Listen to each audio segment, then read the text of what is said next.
So we're here again close to Murray Street. This bridge behind me was once called the Mill Bridge. There's a reason for that. It's because it sits right next to an old mill. This mill doesn't actually have a basement, but it was too good to give up because we're going to go check out the top 2 floors of the old Gawler flour mill.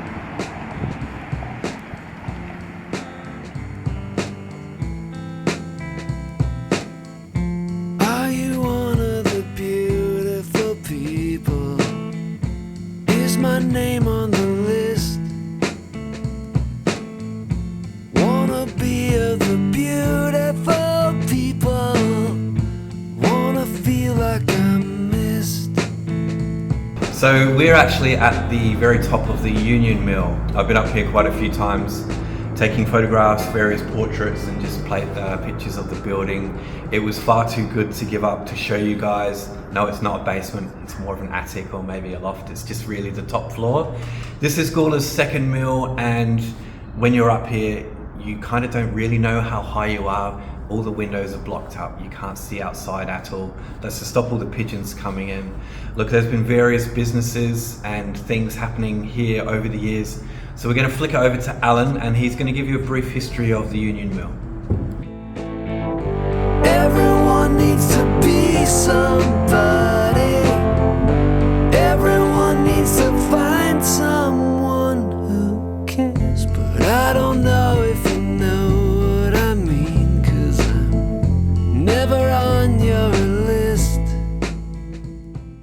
Thanks, Daniel. We are, as you said, in the top of the Union Mill. So originally on this site was a tannery built by Harrison's brothers, and that was not successful. So they decided to build a mill, the second mill in Gawler. So 1855 it opened, ran very successfully for about 10 years, and then they sold it on in, I think, 1863 to Walter Duffield. Walter Duffield is the man who built Para down there in Gawler West. He had it until his death, and then his estate sold it on to the Adelaide Milling Company.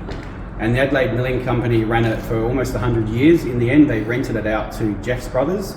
In 1914, there was a massive fire that ripped through the front part of this building, so it was torn down and reconstructed. The mill ceased operation in 1968, and in 1975, the southern portion actually burnt down.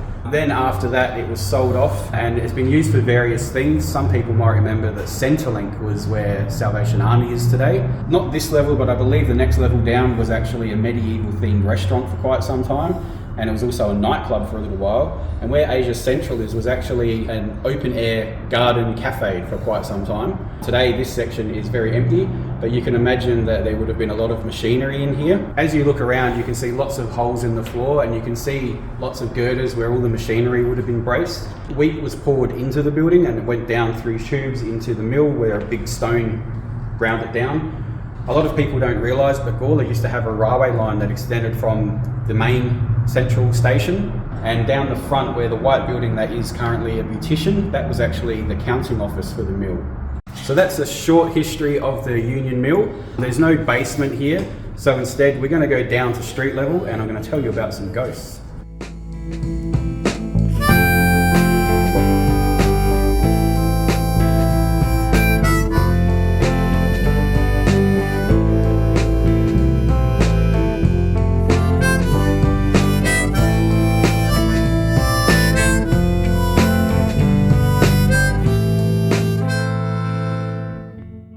There aren't too many reported ghost stories for the Union Mill building. We have been provided some first-hand accounts from people who run shops downstairs. So down in the foyer of Call for Fitness, they have reported what appears to be an elderly person. They haven't been able to distinguish whether it's a male or female spirit as of yet, and there's no reason for a spirit to be there either. One of the other things they've reported is that the floor vibrates weirdly, and it only happens after they turn the music off. They've also reported what they've dubbed the demon clock, which is a clock that flashes and the sound goes off. They have no explanation for it. One person had it happen at 3 a.m, which is obviously why it got dubbed the demon clock. But that's about it. There's not that many ghost stories for this building. So while the Union Mill is an iconic building here in Gawler, there's not much in the way of tragedy that's happened in this building. There's no reported deaths on site that I could find on Trove. Only the one accident, which is Mr. Friend, who got his arm ripped off. So it's an absolute rarity for anyone to come up the top of the Union Mill. absolute privilege for us, and we are very, very thankful to have this experience. And thanks to Daniel for inviting us up here, and thanks to the owner for letting us up here. So there you are, guys. That was a look at the old mill, not underground this time, but above ground. I'd like to take this opportunity to thank, of course, Jimmy Vallelonga, who owns the premises, Leanne from Pole for Fitness for letting us have a look around this amazing space here, and of course, any of the artists that have contributed works for our exhibition. That was the old Union Mill. We'll see you in the next basement.